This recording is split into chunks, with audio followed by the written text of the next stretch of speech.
Muy buenos días, hermano. Señor les bendiga grandemente. Nos gozamos de poder estar reunidos en un mismo espíritu, aunque a distancia, en este día del Señor. Continuamos mirando la voluntad de Dios, recordando que el apóstol Pablo, cuando escribe a los Colosenses, capítulo 1, versículo 9, expresa que su oración es que sean llenos del conocimiento de la voluntad de Dios. Y nos dice así: por lo cual también nosotros, desde el día que lo oímos, no cesamos de orar por vosotros y de pedir que seáis llenos del conocimiento de su voluntad, en toda sabiduría e inteligencia espiritual. Vamos a ir al Señor en oración. Maravilloso Padre Celestial, nos gozamos, Señor, de poder en este día del Señor alabar y glorificar tu santo nombre. Padre, te pedimos que tu voluntad sea algo que podamos entender, que por medio de tu palabra y por medio de tu Espíritu nos sea revelada, de tal manera que podamos darle prioridad a hacer tu voluntad y a hacer lo que a ti te agrada. Te queremos pedir de manera especial en esta mañana, Señor, por aquellos hermanos y toda aquella persona que se encuentra en estos momentos enferma, y a lo mejor no necesariamente de su cuerpo, pero pudiera estar enferma de su alma, Señor, ahora con este confinamiento y las familias unidas, muchas veces tanto tiempo juntos, despierta o trae a memoria situaciones difíciles o desagradables que les causan conflictos. O aquellos también enfermos espiritualmente, Señor, que de pronto por no poder congregarse empiezan a leer menos, empiezan a orar menos, empiezan a sentirse cómodos y se empiezan a enfriar espiritualmente. Padre, tú conoces a tu iglesia y tú sabes nuestras necesidades. Obra de acuerdo a la necesidad de cada uno y conforme a tu sabiduría, para que tu iglesia se mantenga firme y fuerte y sea encontrada tal como tú te has propuesto, Señor, limpia y sin mancha para aquel gran día. Asimismo, perdona, Señor, nuestros pecados, límpianos de toda maldad y danos el arrepentimiento que es para salvación, aquel arrepentimiento que aborrece al pecado y se lamenta haberte ofendido a ti y al prójimo. Te lo pedimos, Padre, en el poderoso nombre de Cristo Jesús, nuestro Señor y Salvador. Amén. Hermanos, cuando nos acercamos a la voluntad de Dios, hay muchos aspectos en ella. Hemos visto el aspecto legal de Dios por medio de sus leyes, de sus estatutos, y que muchas veces no nos sentimos muy familiarizados, pero es el primer aspecto básico de la voluntad de Dios, aquello que Él estableció y que Él ordenó, y la bendición de cumplirlo y la maldición de desobedecer. Pero también está el aspecto providencial de Dios, que es con el que más familiarizados estamos. Hechos de los Apóstoles, capítulo 14, versículo 16, nos dice de esta manera: en las edades pasadas, Él ha dejado a todas las gentes andar en sus propios caminos, si bien no se dejó a sí mismo sin testimonio, haciendo bien, dándonos lluvia del cielo y tiempos fructíferos, llenando de sustento y de alegría nuestros corazones. Y allá en el Salmo 145, 9, nos dice la palabra de Dios: bueno es Jehová para con nosotros, y sus misericordias sobre todas sus obras. Hay muchas cosas que pasan en la vida que nos preguntamos si realmente sería voluntad de Dios que pasaran, o si fue en contra de la voluntad de Dios. Y esto sucede mucho en nosotros mismos. Oramos por algo, no sale como esperábamos, e inmediatamente nos preguntamos, ¿sería voluntad de Dios que lo hiciéramos o no sería voluntad de Dios? Tomamos una decisión, hacemos algo, incluso aconsejamos algo o ayudamos a alguien en alguna situación, y cuando las cosas, repito, no son como esperábamos o como queríamos, siempre viene a la mente: ¿sería esto lo que Dios quería que hiciera? ¿O no sería esto lo que Dios quería que hiciera? ¿Obré en la voluntad de Dios o en contra de la voluntad de Dios? No se diga en el caso de asesinatos, de abusos de todo tipo, o cuando reina la mentira y pareciera que la verdad se oculta. Pero cuando nos acercamos al asunto de la voluntad de Dios, es importante que veamos que nuestro entendimiento es muy limitado, hermanos. No siempre vamos a alcanzar a entender la magnitud de la voluntad de Dios. Y no solamente nuestro entendimiento es limitado, sino que este entendimiento lo aplicamos a Dios porque nos generamos una idea de cómo es que Dios debería de ser y qué es a lo que Dios le gustaría que sucediera. Y a causa de eso, entonces, en base a esa limitanza que nosotros ponemos, decimos, esto es voluntad de Dios y esto no es voluntad de Dios. Sin embargo, necesitamos venir a las Escrituras para que la palabra de Dios nos revele qué Dios quiere, cómo Dios quiere y cuál es su voluntad en todo asunto. Pero lo que sí quisiera yo empezar y dejar bien claro es que nosotros debemos de entender que si Dios quiere que algo suceda, sucederá en el tiempo de Dios. Y si Dios no quiere que algo suceda, créeme, no sucederá jamás. Cuando el Señor Jesucristo nos habla acerca de esa omnisciencia y omnipresencia de Dios, nos dice de esta manera, allá en el Evangelio del apóstol Mateo, capítulo 10, versículo 29, continuando con una serie de preguntas. ¿No se venden 2 pajarillos por un cuarto? Con todo, ni uno de ellos cae a tierra sin vuestro Padre. De tal manera que Dios está al tanto de toda situación. Así sea algo a lo mejor insignificante para nosotros, así sea algo que consideramos que no tiene valor alguno, como las cosas más enormes y de mayor prioridad para la humanidad, Dios está al tanto de cada una de ellas. ¿Cuándo suceden? ¿Cómo suceden? ¿Por qué suceden? ¿Hasta dónde va a alcanzar ese evento? Dios está al tanto de todo esto. Nada hay en la creación de Dios que esté fuera del lugar, o que Dios esté sorprendido porque no esperaba que estuviera ahí, o no esperaba que sucediera, y finalmente algo pasó y sucedió. Por algo debemos de entender que Dios es omnisciente. Y en base a este principio podemos indagar en su voluntad. Dios conoce todas las cosas. Por lo consiguiente, es absurdo en nuestra mente que pensemos que Dios no quiere que algo suceda cuando Él de antemano sabe que va a suceder. No debe de caber en nuestra mente porque eso crea confusión en nuestra manera de pensar de Dios y no entendemos y finalmente se oscurece nuestro entendimiento. Dios sabe que algo va a suceder de aquí a 5 días o 10 días, está perfectamente entendido para Él cada lujo de detalle y nosotros pensamos, Dios no quiere que suceda. Sería un Dios muy frustrado, sería un Dios muy amargado, que está continuamente contradiciendo aquellas cosas que son parte de su persona, porque sabiéndolo todo, no quiere que suceda algo que irremediablemente Él sabe que va a suceder. Entonces debemos de eliminar esto de nuestra mente y entender, si Dios quiere que algo suceda, sin lugar a dudas sucederá. Y si Dios no quiere que algo suceda, no sucederá jamás. Y cuando hay confusión o contradicción de nuestra parte al leer la palabra de Dios tratando de percibir algo, debemos de indagar y debemos de buscar y debemos de pedir dirección al Espíritu Santo para no caer en ese preciso error.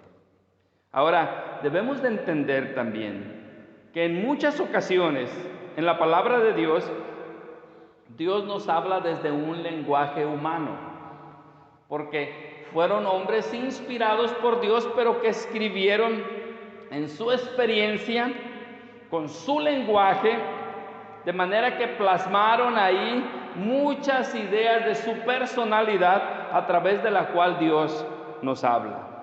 Y cuando nos habla en este lenguaje tan humano y que nos expresa sentimientos que solo nos pertenecen a nosotros los humanos, Él lo hace para que podamos entender y para poder ver ese carácter y esa personalidad de Dios. Como por ejemplo, en muchas ocasiones el Señor nos dirá que se arrepintió de hacer algo. Y de pronto en otras ocasiones nos dirá que no es hombre para arrepentirse. Y nosotros diremos, bueno, ¿cuál de las dos? Bueno, en su esencia divina Él no es hombre para arrepentirse, pero para mostrarnos de qué manera siente y piensa en nuestro lenguaje y con sentimientos muy nuestros, nos dirá que se arrepiente. Y esa palabra en hebreo, arrepentirse, tiene diferentes significados de acuerdo a su contexto, pero repito, Dios en muchas ocasiones nos hablará así. Y no es para confundirnos, sino para que podamos adentrarnos en su persona y entenderlo. Porque cuando Dios nos habla desde su perspectiva divina, debido a que nos cerramos a un Dios muy semejante a nosotros, la mayoría de veces nos deja perplejos e incluso llegamos a preguntarnos, ¿qué pasó con el Dios que habíamos concebido en nuestra mente? Pondré dos pequeños ejemplos. Allá en Deuteronomios 28, 63, después de haber leído las bendiciones y estando ya a punto de terminar con las maldiciones, esto dice el Señor: así como Jehová se gozaba en haceros bien y en multiplicaros, así se gozará Jehová en arruinaros y en destruiros, y seréis arrancados de sobre la tierra a la cual entráis para tomar posesión de ella. Y de pronto nos decimos, el Dios que yo había concebido ciertamente se goza en hacerles bien, pero ¿se podrá gozar en hacerles mal?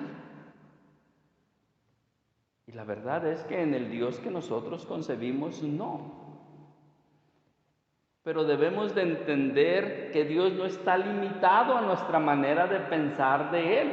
Y que cuando nos está hablando desde su perspectiva divina, no con un tipo de humanismo para que lo entendamos, nos está revelando su personalidad y su justicia. Incluso Amós, el profeta Amós, en el capítulo 3, versículo 6, haciendo también una serie de preguntas, las cuales su respuesta es positiva, nos hace esta pregunta que una vez más nos deja perplejos. ¿Habrá algún mal en la ciudad el cual Jehová no haya hecho? ¿Le sucederá algo terrible a la ciudad de la cual Jehová no tenga asunto en ello? Expresando que todo cuanto sucede, todo cuanto pasa en el mundo, Dios sabe, Dios lo entiende, Dios lo puede detener si Él quiere, y si Dios deja que siga su rumbo, es porque es su voluntad. Ya sea, como mencionamos en el mensaje anterior, su voluntad legal, aquello que estableció y que es irremovible, y que es perfecto y que es justo, dando bendición a quien obedece y dando maldición al que desobedece. O, como miraremos hoy, si es un aspecto de su voluntad providencial. Pero finalmente todo cuanto sucede, Dios está al tanto, Dios lo conoce, y si no hubiera querido que sucediera, no sucedería. Ahora, enfrentándonos a esto, es lógico que nos hagamos esta pregunta: ¿es este el Dios en el que creemos? ¿Será realmente este es el Dios al que quiero creer y quiero servir? He ahí la pregunta correcta. ¿Y por qué lo digo? Porque hoy en día muchos cristianos no sirven a Jehová, no creen en Jehová, ni le adoran. Hacen bien en temerle y le temen, pero lo desprecian e incluso le aborrecen. Porque cuando leen en el Antiguo Testamento todas sus obras, todas sus hazañas, toda su gloria, llegan a la conclusión que no es el Dios a quien quieren servir. Cuando ordena que sean destruidos todos los habitantes de Canaán, dicen, no es el Dios al que quiero servir. Cuando castiga con la muerte a los blasfemos, a los adúlteros, a los asesinos, dicen, no es el Dios al que quiero servir. Por eso digo que ahí es la pregunta correcta. El ser humano, y muchos al día de hoy llamados cristianos, critican a los que crean ídolos, a los que adoran la obra de sus manos, los critican y sin duda alguna los condenan, pero ellos mismos han creado un Dios con su mente, si bien le han puesto el nombre de Jehová y si bien dicen que sirven a su Hijo Jesucristo, la realidad es que el Dios que se reveló por medio de las Escrituras, el Dios del Antiguo y del Nuevo Testamento, no creen en Él, porque no se adapta a la idea que ellos han generado de Dios. Pero si has de conocer su voluntad, debes de empezar reconociendo que tú no le puedes dar forma a Dios o terminas con un ídolo. Tú aceptas su revelación cuando Él te dice quién es y qué le agrada y cómo quiere que vivas, y tú respondes con un sí, manifestando que has creído y que le amas, o con un no, revelándote a aquel que te formó y te dio vida. Entonces nosotros estamos más relacionados con el Dios provisor. ¿Y a quién me refiero? Bueno, en Mateo 5:45, el apóstol Mateo, hablando aquí el Señor Jesucristo, dice, para que seáis hijos de vuestro Padre que está en los cielos, que hace salir su sol sobre malos y buenos, y que hace llover sobre justos e injustos. Con Él estamos más familiarizados, con este aspecto de provisión y de misericordia y de gracia de Dios. Porque es en la misericordia de Dios que el impío sigue vivo, que el blasfemo continúa respirando y que el corazón del perverso sigue latiendo. Ahora, no está lejos la condenación para ellos, pero la providencia de Dios aún las preserva la vida. Aún les da un día más, aún les hace experimentar gozo, les hace experimentar alegría, les hace experimentar amor por su padre, por su madre, por su hijo, por su mejor amigo, amiga, por su esposa, por su esposo, a fin de darles el tiempo necesario para que escuchen las buenas nuevas de salvación y sepan del amor de Dios por medio de Cristo Jesús. Y se arrepientan y crean en Él. Pero también, si deciden no arrepentirse y no creer en Él, para que queden sin excusa alguna en aquel día del gran juicio. Pero miren cómo el Señor expresa esta parte de su voluntad. En Génesis 8:22 dice, mientras la tierra permanezca, no cesarán la sementera y la siega, el frío y el calor, el verano y el invierno, y el día y la noche. De manera que es voluntad de Dios que la vida siga y que la naturaleza florezca cada día y que todas las cosas en este mundo continúen hasta el día en que tiene determinado hacer juicio a las naciones. Y vaya que el hombre ha intentado en su necedad terminar con la creación de Dios y especialmente con la humanidad. ¿Sabían ustedes que solamente en el siglo pasado, en el siglo XX, Hubo 110 millones de muertes relacionadas con conflictos humanos. 110 millones de personas murieron en el siglo pasado debido a conflictos. Hubo 2 guerras mundiales. Y hoy en día, la verdad es que tenemos armamento suficiente para exterminar toda la humanidad, todo ser humano en la tierra. Pero no sucede. ¿Por qué? Porque es voluntad de Dios que la vida continúe hasta el día fechado para el gran juicio. El hombre puede tener la capacidad de hacer 1000 cosas, pero únicamente va a suceder lo que Dios quiere que suceda, como Dios quiere que suceda. Por lo tanto, ¿qué pasa entonces? Bueno, la creación buscará, por medio de esas leyes que Dios ya le estableció, mantener el equilibrio, a pesar de la maldad del hombre, de contaminar la tierra por su propia comodidad. Y el ser humano continuará, a pesar de que el mismo ser humano intenta destruir la humanidad. Sin embargo, no puede destruirla mientras Dios determine que aún existirán seres humanos. Pero estamos más relacionados nosotros aquí, porque es esta provisión de Dios la que continuamente la voluntad legal de Dios da lugar a esa provisión para darnos un día más. Y es aquí donde nosotros creamos nuestra propia confusión. Y miren, en Levíticos 20:10 nos dice la palabra de Jehová nuestro Dios: si un hombre cometiere adulterio con la mujer de su prójimo, el adúltero y la adúltera indefectiblemente serán muertos.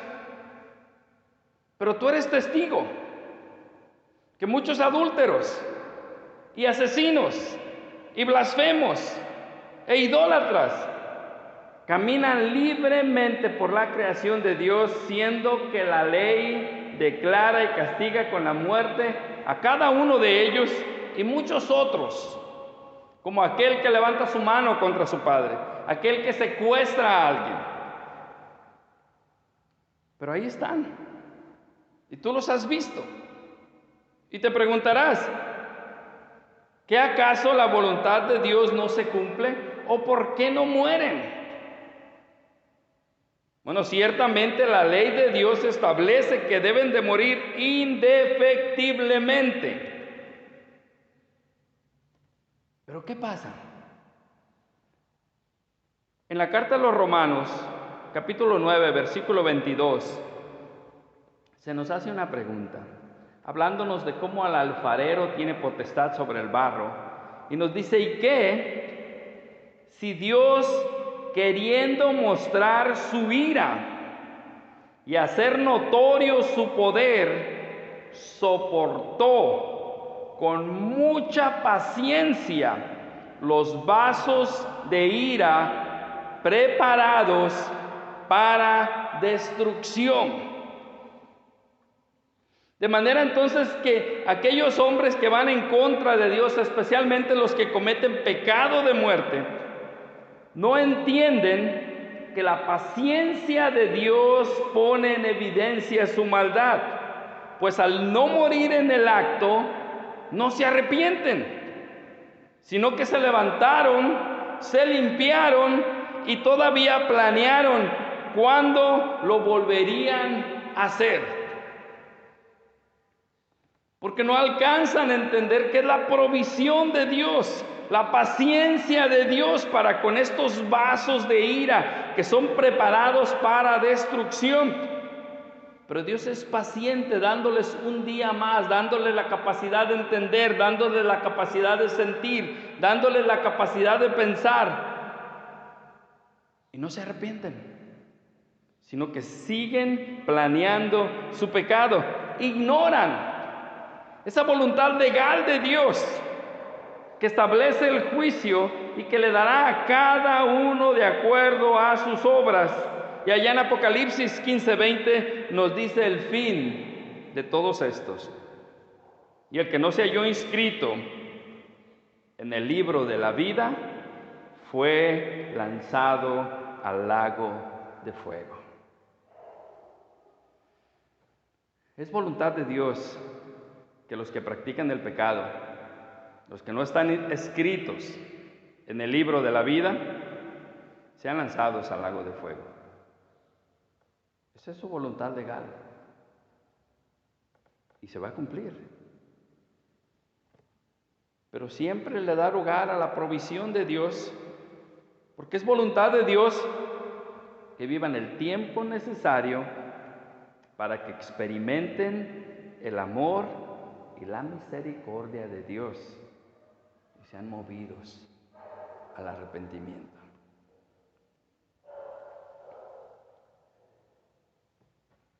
Porque allá en Ezequiel, capítulo 33, versículo 11, el Señor nos da a conocer ese aspecto providencial de Él. Vivo yo, dice Jehová el Señor, que no quiero la muerte del impío,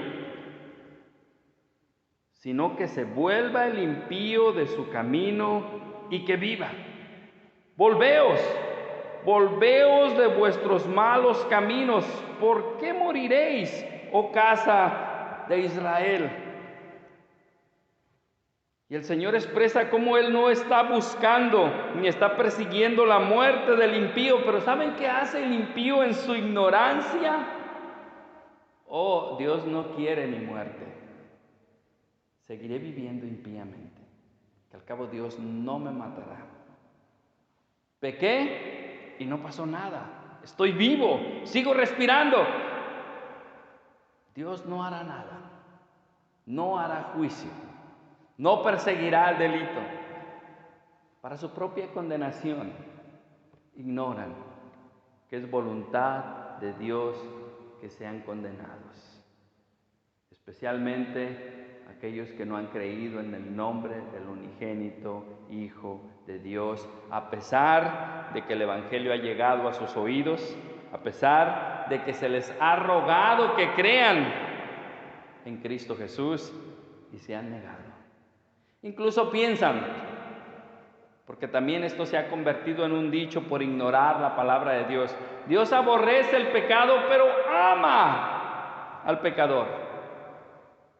Al fin y al cabo, no quiere que muera.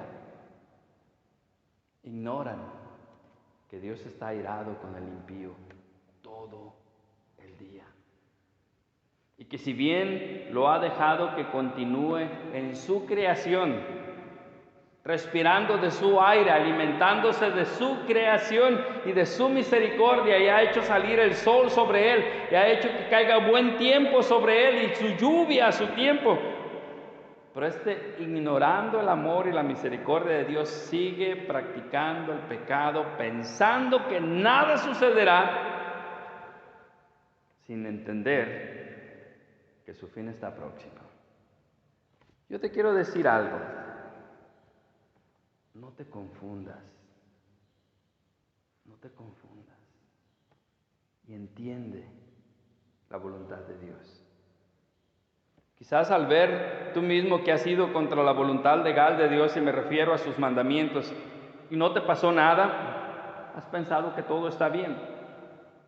A lo mejor muy adentro, en tu espíritu piensas, Dios no cumple lo que promete. Si dijo que indefectible moriría el adúltero, y mírame, estoy vivo. Si dijo que moriría el fornicario, y mírame, aún camino.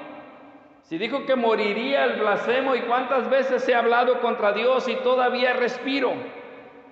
Quizás piensas eso, pero no entiendes que es la provisión de Dios para tu vida, de darte un día más para que escuches el Evangelio de Cristo Jesús y seas salvo. Pero Dios siempre cumple lo que promete. La verdad es que la condenación no se tarda. Y ese juicio será sin misericordia. Yo quiero llamar tu atención hoy para que tú entiendas que su paciencia para contigo, especialmente para ti que practicas el pecado. ¿Y a qué me refiero con que lo practiques? Me refiero a que has pecado Y si nadie lo sabe, si nadie te ha descubierto, si no has tenido consecuencias adversas, estás pensando cuándo lo volverás a hacer. Porque eso es practicarlo. A ti que practicas el pecado, yo quiero decirte que esa paciencia de Dios para contigo, esa misericordia, ese amor, esa gracia de no darte la condenación ya en este momento, es para que te arrepientas. Porque el día del Señor vendrá. Y una vez que ese día llegue, no habrá misericordia. Porque es voluntad de Dios. Ya lo escuchaste. Que los que están inscritos en el libro de la vida tengan vida eterna, pero los que no están inscritos en el libro de la vida sean lanzados al lago de fuego. Quizás tú en tu mente ya concebiste y difícilmente se va a remover de ahí un Dios que no castiga, un Dios que no condena. Un Dios que es solamente amor, solamente misericordia y solamente gracia. Y eso es porque tú has experimentado la voluntad provisora de Dios. Y has visto su amor, y has visto su gracia, y has visto su misericordia cada día. Y piensas que es todo lo que hay. Pero allá en Hebreos 12:29 nos dice, porque nuestro Dios es fuego consumidor.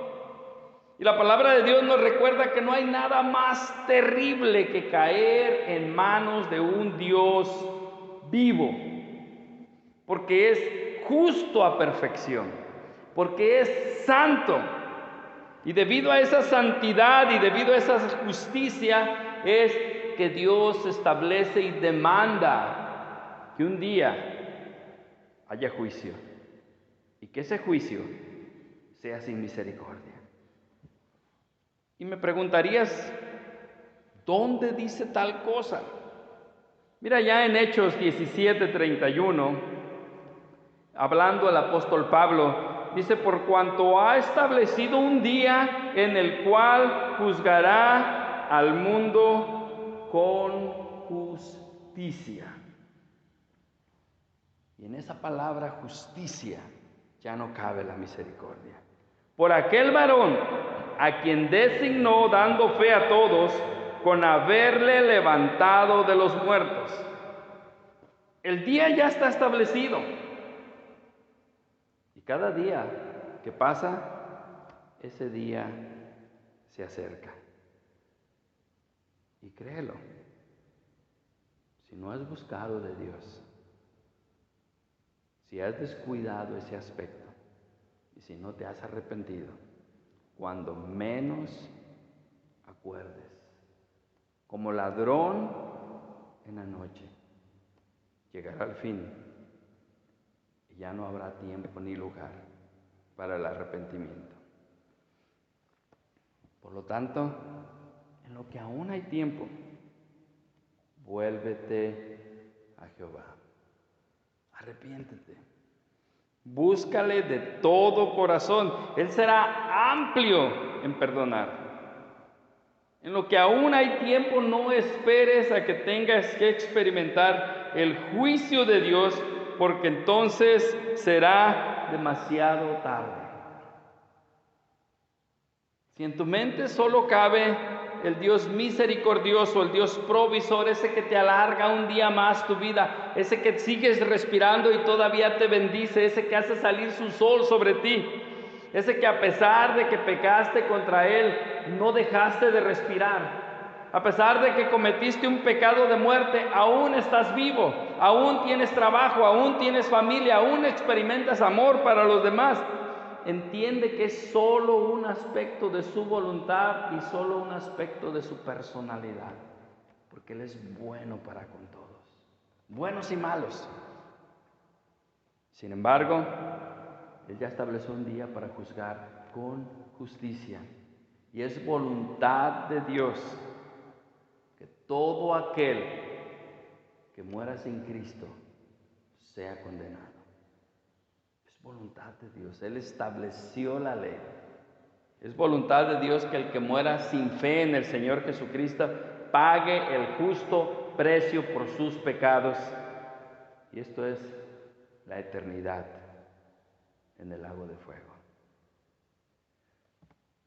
Te quiero recordar que al corazón contrito y humillado, Dios no lo desprecia. Yo quiero remover a como dé lugar de tu mente esa idea de que le haces un favor a Dios si tú lo buscas, o que le haces un favor si tú lo recibes, o que le das una oportunidad, como a lo mejor te han dicho. Dale una oportunidad a Cristo, a ver qué puede hacer por ti. No quiero que te confundas. El Señor es todopoderoso. Él conoce a perfección tu vida desde ahorita y desde antes que nacieras hasta el día que entregues tu alma. Y Él sabe tu fin. Y Él sabe lo que te espera. Y en su providencia te ha dado tiempo. Y quien te hable de la palabra, no para que le hagas un favor a Dios o tengas compasión de Él o le recibas o te engañes a ti mismo diciendo un tiempo le voy a seguir y ya que esté bien voy a regresar al mal, o realmente crees en Él y le sirves, o sencillamente no has creído en Él ni le conoces y ya estás condenado por no haber creído en el nombre del unigénito Hijo de Dios. Al corazón contrito y humillado Dios no lo desprecia. Al peor de los hombres, si se humilla ante Dios, si reconoce su maldad, si se arrepiente de haber servido a otros dioses y haber estado alejado del Dios verdadero, y si le busca de corazón, se abandona su antigua manera de vivir y se entrega a Dios para que Dios haga de él una nueva criatura, Dios no le desprecia. Ciertamente tiene misericordia y derrama de su gracia. Pero Dios es justo. Y todo aquel que practica el pecado, todo aquel que desprecia la misericordia de Dios, el sacrificio de su Hijo Jesucristo, recibirá su justa retribución. Quiera Dios que hoy tú lo reconsideres, lo que piensas de Él, y le busques. Y que el Dios que está plasmado en las Escrituras, si te causa temor o posiblemente terror, indagues para que le conozcas, porque no hay Dios fuera de Él. Y un Dios producto de tu imaginación no es otra cosa que un ídolo, le pongas el nombre que le pongas. Busca a Jehová en lo que pueda ser hallado. Entrégale tu vida. Arrepiéntete, vuélvete a Él y conocerás el verdadero gozo y el verdadero Dios. Vamos a orar. Maravilloso Padre Celestial, Señor, en nuestra limitada mente nos acercamos a ti. Ciertamente no alcanzamos a entender todos los aspectos de tu persona. Como la idea de que tú conoces todo, de principio a fin. Tú entiendes todo cuanto hay. Tú sabes a perfección nuestro final. Tú sabes cómo vamos a terminar. Y antes que nos diera temor, nos da seguridad. Porque cuando no te conocíamos, cuando ni siquiera pensábamos en ti, cuando no intentábamos obedecerte, tú hacías salir tu sol sobre nosotros, y nos cuidaste y nos diste bendición, y nos diste largos días. Ahora que te conocemos un poco, ahora que creemos en tu Hijo, ahora que esperamos un día verte cara a cara y adorarte, Señor, pensar que tú conoces nuestro fin nos da seguridad. Porque si en el curso natural de esa voluntad legal tuya nos fuésemos a perder, tú puedes en tu providencia llamarnos al arrepentimiento, mostrarnos las consecuencias de nuestros pecados y librarnos de la condenación eterna. Y en el sentido de la eternidad lo has hecho, porque tú ya nos declaraste que a los que creemos en Cristo Jesús nos has sentado en lugares celestiales con Cristo. Padre, gracias. No podemos concebir todos los aspectos de tu personalidad, porque eres infinito. Pero el saber que tú conoces todo y que nos amas, nos ayuda a entender cómo el apóstol Pablo les dice a los filipenses que estén persuadidos de que si tú empezaste la buena obra, la terminarás en el día de Cristo. Y así lo creemos, Señor. Si tú ya empezaste a obrar en nuestras vidas, ya empezaste a mostrarnos tu voluntad, ciertamente terminarás esa buena obra en cada uno de nosotros. Sigue obrando, Señor, sigue removiendo lo que estorba, sigue afirmando lo que es bueno para tus planes, sigue poniendo en nosotros no solo el querer, pero también el poder hacerlo. Y todas esas obras que de antemano preparaste, sigue poniéndolas en nuestros caminos para que por medio de ellas honremos y glorifiquemos tu nombre. Bendito seas por siempre y para siempre, Padre. Te alabamos porque solo tú eres digno de toda alabanza y de toda gloria. A ti sea la honra por siempre. En Cristo Jesús, nuestro Señor y Salvador. Amén.